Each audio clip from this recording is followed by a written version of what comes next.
नमस्कार. माझ्या यूट्यूब चॅनलमध्ये तुम्हा सर्वांचे खूप खूप स्वागत आहे. आजच्या व्हिडिओमध्ये आपण पाहणार आहोत की सिनियर सिटीजन यांनी आनंदात सुखात राहायचे असेल तर या सूत्रांचा अवलंब करा. तर ती सूत्र कोणती आहे तेच आजच्या व्हिडिओमध्ये आपण पाहणार आहोत. त्यासाठी व्हिडिओ शेवटपर्यंत नक्की पहा आणि व्हिडिओला लाईक करा, व्हिडिओ शेअर करा आणि चॅनलवर जर नवीन असाल तर चॅनलला सबस्क्राईब करा. जसं सगळ्यांनाच ह्या गोष्टीची माहिती मिळू शकते. तर कोणते आहे ते सूत्र तेच आपण पाहणार आहोत. चला तर मग. प्रत्येकच आईवडिलांची अशी इच्छा असते की त्यांची मुलं सुखात राहावी, आनंदात राहावी, नाही का?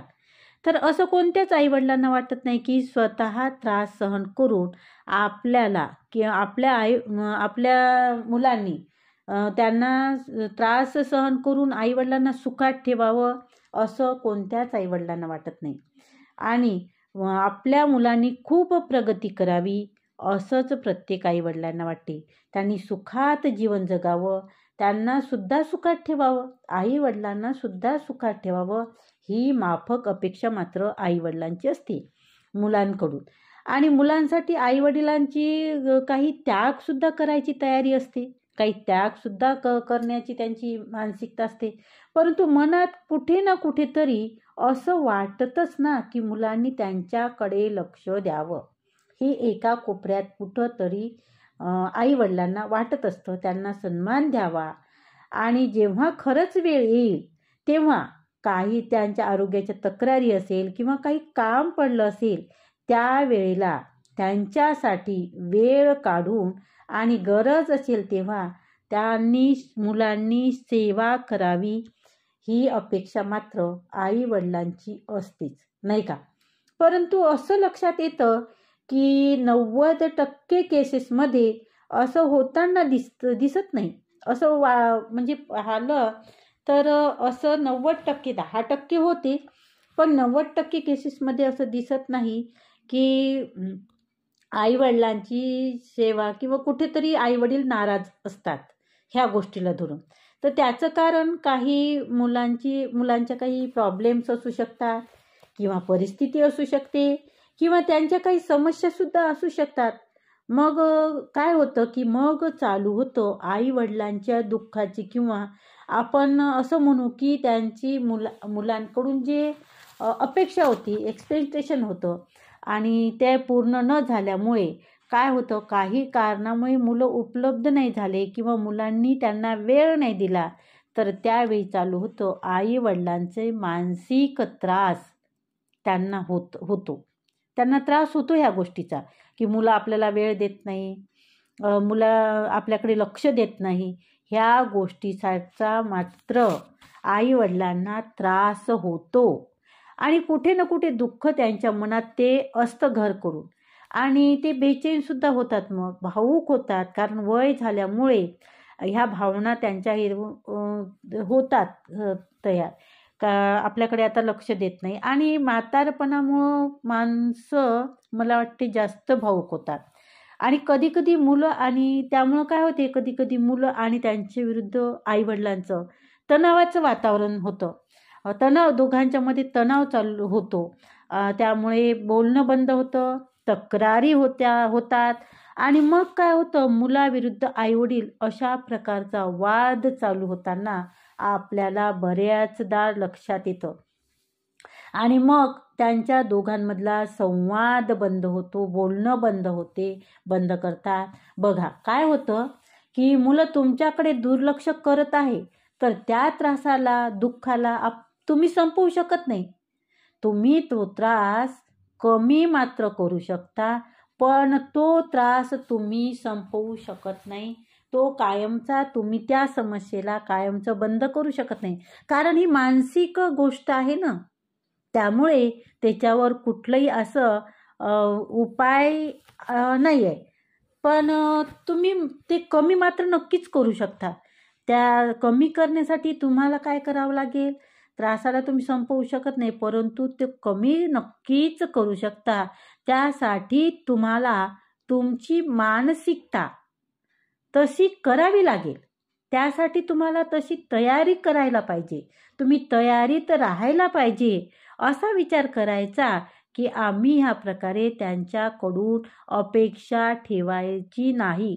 त्यांच्याकडून अपेक्षाच ठेवायची नाही की माझं करायला पाहिजे, आमचं करायला पाहिजे. ह्या प्रकारच्या अपेक्षा ठेवायच्या नाही. त्यामुळे काय होईल की तुम्ही दुःखी होणार नाही आणि तुम्हाला अपेक्षा ठेवली नाही तर तुम्हाला त्रास त्याचा होणार नाही. तर अशा कोणत्या आईवडिलांनी मुलांकडून अपेक्षा कोणत्या ठेवायच्या नाही त्याच आपण एक एक करून आता पाहू. आता त्यात पहिल्याच आहे, सगळ्यात पहिली म्हणजे की तुमची अपेक्षा असते की मुलांनी आपल्यासोबत राहावं, नाही का? तुम्हाला असं वाटतं की मुलांचा आपल्याला सहवास लाभावा, मुलं आपल्यासोबत राहिली पाहिजे, त्यांची साथ आपल्याला असली पाहिजे. ही पहिली अपेक्षा तुमची मुलांकडून असतेच असते, नाही का? तर काय होतं, तुम्ही जेव्हा मुलं आमच्याजवळ असायला पाहिजे ही जी अपेक्षा आहे किंवा आम्ही मुलांजवळ असायला पाहिजे हे अपेक्षाच तुम्ही ठेवू नका. तुम्ही मुलांना शिकवताना, त्यांना शिक्षण देताना त्यांच्या उज्ज्वल भविष्य पाहिलं आहे की नाही? त्यांना छान नोकरी लागावी, त्यांनी खूप प्रगती करावी, नाही का? मग जर ते त्यांच्या कार्यात प्रगती करत आहे आणि ते ग्रोथ करत आहे, त्यांच्या कार्यात ते प्रगती करत आहे, तर ते तुमच्याजवळ राहून होणार आहे का? तुमच्याजवळ राहून ते करणारच नाही. किंवा त्यांना तसंही त्यासाठी तुमच्यापासून दूर जावंच लागेल की नाही? तर त्यासाठी मुलांना काहीतरी त्याग करावाच लागेल ना. त्यांना तुमच्यापासून दूर जावंच लागेल. आणि त्याग करणे म्हणजे आईवडिलांना सोडून देणे असं आपण इथे म्हणत नाहीये. इथे त्याचा अर्थ त्याग करणे म्हणजे आईवडिलांना सोडून देणे हा अजिबातच अर्थ नाही.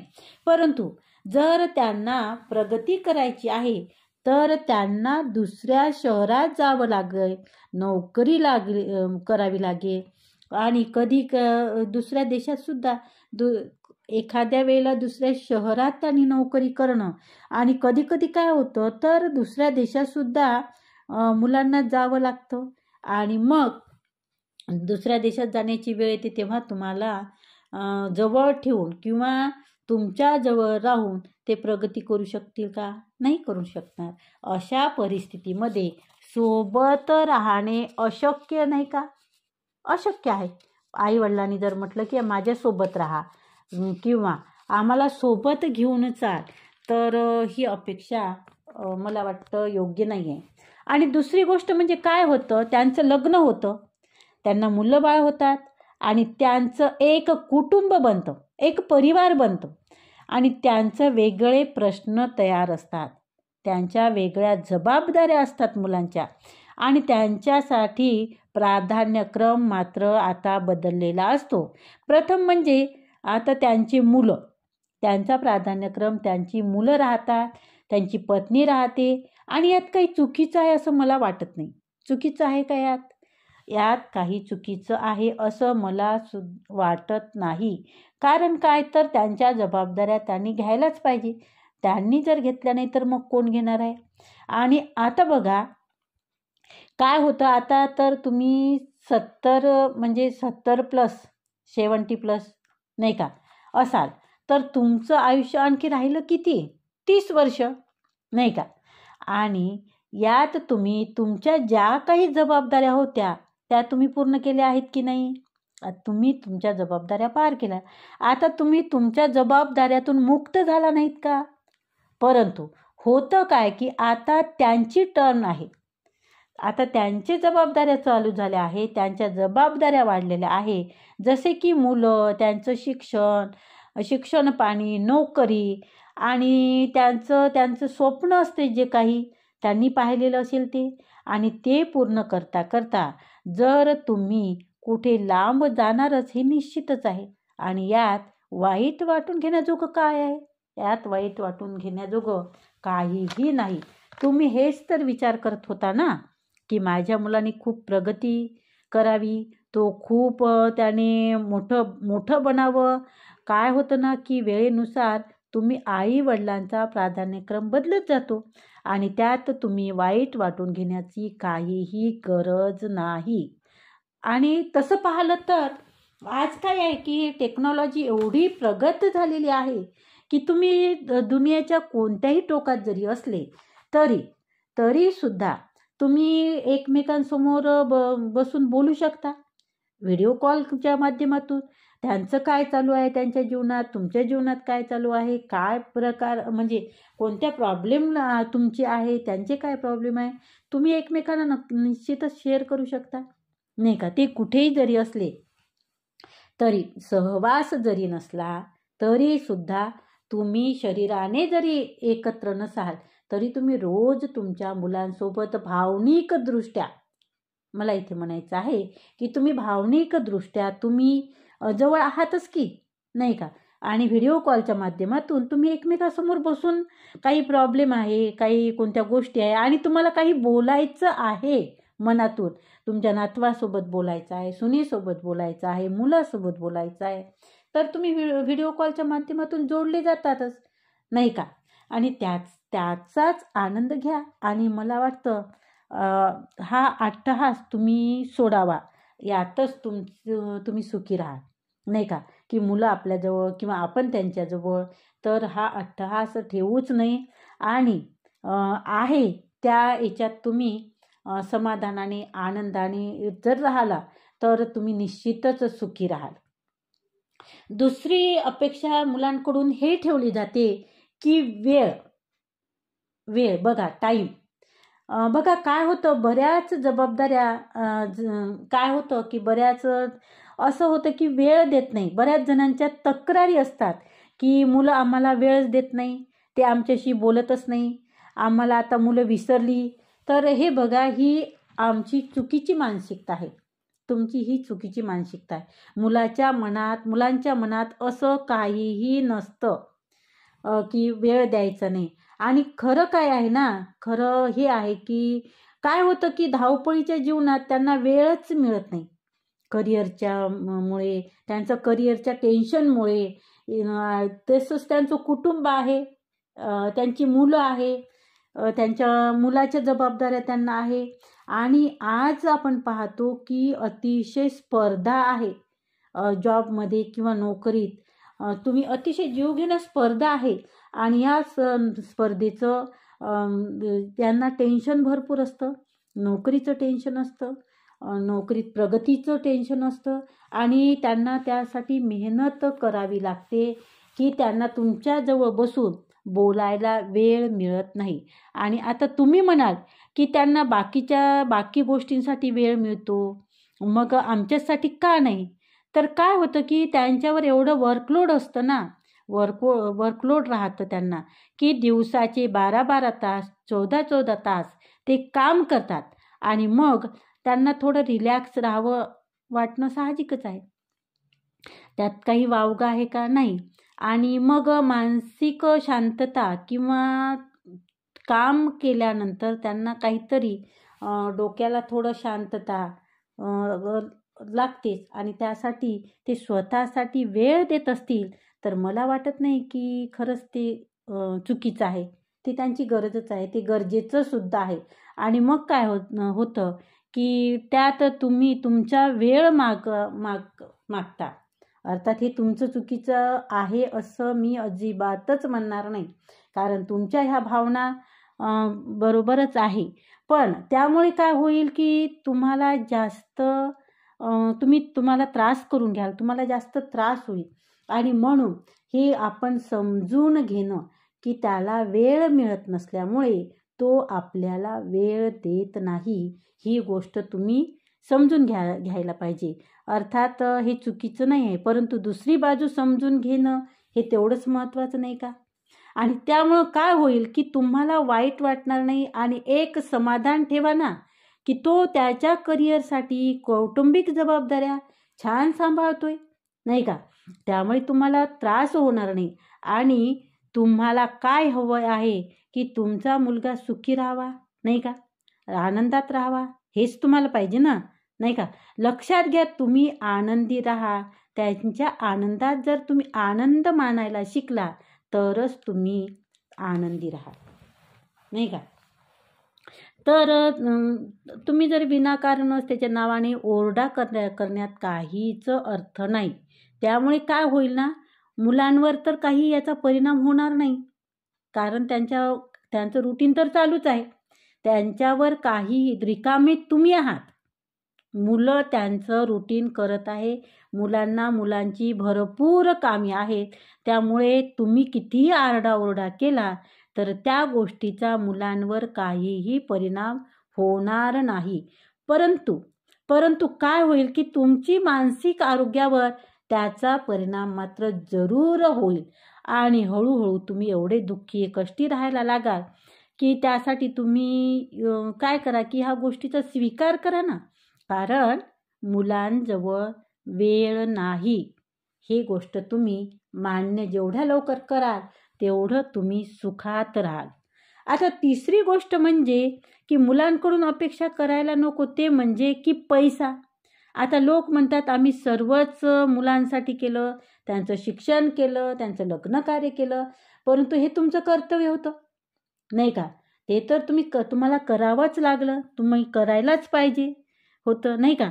तुम्हाला जर आता त्यापासून म्हणजे मी सर्व काही त्या जमापुंजी माझी मुलांसाठी खर्च केली किंवा त्यांच्या जबाबदाऱ्या पार पाडण्यासाठी खर्च केली, ह्या गोष्टीचा जर तुम्हाला त्रास होत असेल तर काय होईल की त्यांच्या जबाबदाऱ्यासुद्धा तुम्ही स्वतः, त्याला जबाबदारसुद्धा तुम्ही स्वतःच आहात, नाही का. आणि काय होतं की काय होतं की इतका खर्च करतो की तुम्ही म्हणता की तो इतका खर्च करतो, तो तितका खर्च करतो, तर त्याच्या कमाईत तो खर्च करतो आणि त्याला त्यात आनंदसुद्धा मिळतो.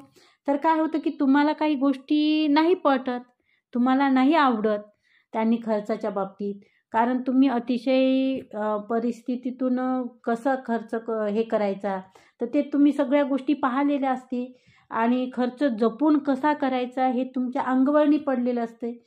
त्यामुळे त्यांचा जो खर्च आहे तो तुम्हाला मान्य नसतो. तुम्हाला वाटतो की तो इतका खर्च करतो, तर तुम्हाला त्यांनी 10-20 हजार द्यायला काय हरकत आहे, ही अपेक्षा ठेवणं तुमचं चुकीचं आहे.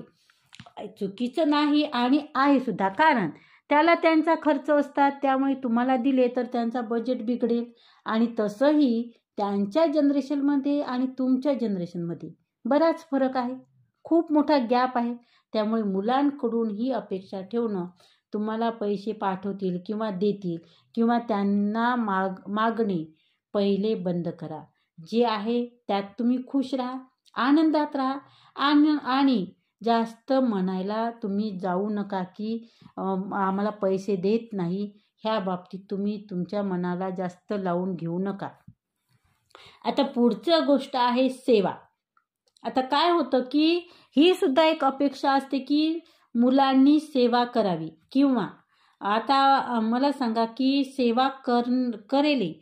आजकाल तर सर्वच गोष्टी म्हणजे लोकांच्या कसं जीवन स्तर उंचावलं आहे आणि अशा परिस्थितीत तुम्ही अशी अपेक्षा कसं करू शकता की मुलांनी आमची सेवा करावी, कारण त्यांच्याकडे एकतर वेळ नाही आहे आणि दुसरी गोष्ट म्हणजे आता पूर्वीसारखा सेवाभाव राहिलेला नाही. ते करतील परंतु त्यांच्या हिशोबाप्रमाणे करतील, दुर्लक्ष तर करणार नाही. नर्स ठेवतील, डॉक्टर आहे, यांच्या पद्धतीने ते करतील. परंतु तुम्ही म्हणाल की माझ्या मुलांनीच माझं करावं, त्या मला उचलून न्यावं, हे करावं ते करावं माझ्याजवळ, तर हे मात्र शक्य नाही. तुम्ही डोक्यात हे पक्कं करा की छान राहा, तंदुरुस्त राहा, मस्त राहा, हिंडा फिरा, छान गप्पा गोष्टी करा आणि असं विचार करा की छान आपण तब्येत छान असताना आपण चालताच चाललं पाहिजे, नाही का. म्हणजेच हिंडता फिरताच म्हणतात ना, ते हिंडता फिरताच देवाला प्रिय झालं पाहिजे. ह्या गोष्टी जरी असल्या, हे माइंडसेट ठेवा. पण त्याने काय होईल, तुमचा त्रास कमी होईल. पण देवाला अशी प्रार्थना करा की तुमच्यावर आणि मुलांवर तुमचा भार मुलांना काही करण्याची वेळ नाही आली पाहिजे. तुमची सेवा करायचं काम मुलांना पडू नये. तसंच ही अपेक्षा ठेवणंही चुकीचं आहे. मुलांनाच काय तर इतर कोणालाही सुद्धा तुमचं सेवा करायचं काम पडू नये ही प्रार्थना मात्र देवाला करा. आणि ही अपेक्षा ठेवणं मुलाकडून की माझं त्यांनी करावं हे चुकीचं आहे असं मला वाटतं. कारण आपण जबरदस्ती आपण कोणालाही करू शकत नाही. आणि सगळ्यात महत्त्वाचं म्हणजे तुम्ही तुमच्या चष्म्यातून त्यांचं जग पाहू नका. हे सगळ्यात महत्त्वाची गोष्ट आहे. तर छान राहा, तंदुरुस्त राहा, सकारात्मक विचार करा. आणि तुम्ही जर असं सकारात्मक राहिले, नुसतंच रडगाणं गात राहिलं तर आपलं कसं स्वतःलाही जीवन जगावंसं वाटत नाही आणि आपला सहवास दुसऱ्यांनासुद्धा नकोसा होते. त्यामुळे तुम्ही जेवढे सकारात्मक राहाल तेवढं दुसऱ्यांचाही वेळ म्हणजे दुसऱ्यांनाही प्रिय राहाल आणि तुमचंसुद्धा जीवन आनंदात आणि सुखात जोपर्यंत आहे तोपर्यंत जाईल. तर ह्या होत्या काही टिप्स, ही सूत्र होती. तर हे सूत्र तुम्ही पहा, तुम्हाला कसं वाटते, तुम्हाला पटतील का? तर आजचा हा व्हिडिओ असा होता. तर खूप खूप धन्यवाद. आणि व्हिडिओला लाईक करा, व्हिडिओ शेअर करा, कमेंट करा.